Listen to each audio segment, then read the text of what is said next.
Industri kecantikan Indonesia sedang berkembang pesat dengan banyaknya brand lokal yang hadir menawarkan inovasi baru. Namun, di tengah persaingan yang semakin ketat, sebuah brand menjadi perbincangan hangat bukan karena produk baru yang viral, tapi karena sebuah kontroversi besar. Nama brand skincare White Ink mendadak jadi sorotan setelah dituduh melakukan black campaign terhadap kompetitornya. Tuduhan ini mencuat setelah beberapa influencer mengaku menerima brief promosi dari White Ink. Mereka diminta bikin konten yang bukan hanya menonjolkan keunggulan produk, tapi juga secara sengaja menjatuhkan pesaing. Dan di dalam brief tersebut, bahkan ada narasi bernuansa rasis yang menyinggung soal warna kulit gelap. Kontroversi ini semakin besar ketika influencer seperti dosen skincare secara terbuka membicarakan hal tersebut di media sosial. Udah 2025, masih ada brand skincare besar yang diduga melakukan black campaign dan promosi tidak etis. Nggak usah pakai sensor-sensor, langsung sebut aja namanya White Ink. Beliau bahkan menyebut langsung nama White Ink sebagai pihak yang diduga melakukan praktik promosi tidak etis. Nama White Ink pun tersebar luas dan publik mulai mempertanyakan etika dari brand ini. Dari sini, masalah yang awalnya sekedar kampanye promosi berubah menjadi krisis besar yang mengancam reputasi perusahaan. Di tengah tekanan publik yang semakin besar, White Ink akhirnya memberikan respons. Mereka mengunggah sebuah video klarifikasi berbentuk tulisan di TikTok dengan pesan yang berbunyi pamit sejenak untuk melakukan evaluasi internal. Sekilas, pernyataan ini terlihat seperti bentuk tanggung jawab. Namun, publik menilai respon tersebut terlalu datar, minim empati, dan bahkan tidak menyentuh inti persoalan. Mereka hanya mengatakan akan memperbaiki proses internal tanpa menyebut secara langsung pihak-pihak yang dirugikan. Dalam konteks komunikasi krisis, hal ini tentu saja berisiko memperburuk keadaan. Mengapa?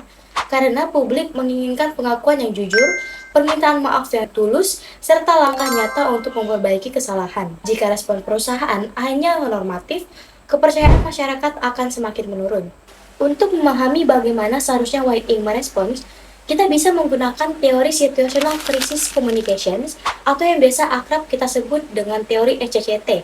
Menurut teori ini, krisis dibagi dalam beberapa kategori. Kasus White Ink sendiri masuk dalam preventable cluster, yaitu krisis yang dianggap bisa dicegah, di mana tanggung jawab organisasi sangat tinggi. Dengan kata lain, publik jelas menyalahkan perusahaan karena mereka dianggap sengaja atau lalai dalam melakukan promosi yang tidak etis. Dalam kondisi ini, strategi komunikasi yang paling tepat adalah rebuild strategi. Strategi ini berfokus pada pemulihan kepercayaan publik dengan 3 langkah utama.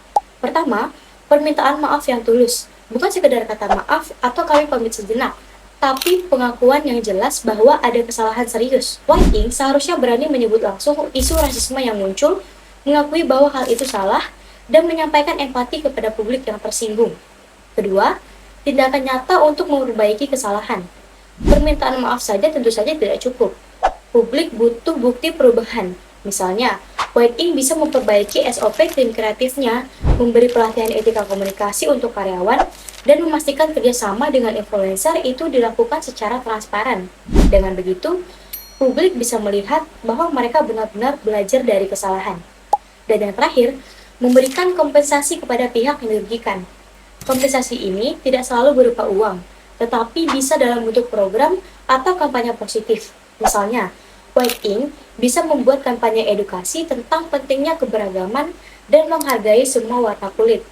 Dengan cara ini, mereka tidak hanya menebus kesalahan, tetapi juga memberikan kontribusi positif bagi masyarakat. Dengan 3 langkah ini, yaitu perminta maaf, tindakan nyata, dan kompensasi, adalah satu rangkaian yang saling melengkapi. Kalau hanya berhenti di salah satunya, upaya pemulihan tidak akan maksimal. Tetapi, jika ketiganya dilakukan secara konsisten, maka peluang untuk mengembalikan kepercayaan publik akan jauh lebih besar. Dari kasus White Ink, kita bisa belajar bahwa krisis komunikasi bukan hanya soal bagaimana menghadapi publik, tapi juga tentang tanggung jawab moral. Di era media sosial, suatu kesalahan bisa langsung tersebar luas dan menjadi sorotan publik. Jika tidak ditangani dengan tepat, reputasi yang dibangun bertahun-tahun bisa runtuh hanya dalam hitungan hari. Strategi rebuild dalam SCCT memberi kita pelajaran penting bahwa pengakuan, tindakan nyata, dan empati adalah kunci utama dalam memulihkan kepercayaan publik. White Ink mungkin telah melakukan kesalahan besar, tetapi mereka juga memiliki kesempatan untuk bangkit, menjadi lebih transparan, dan menunjukkan bahwa mereka mampu memperbaiki diri.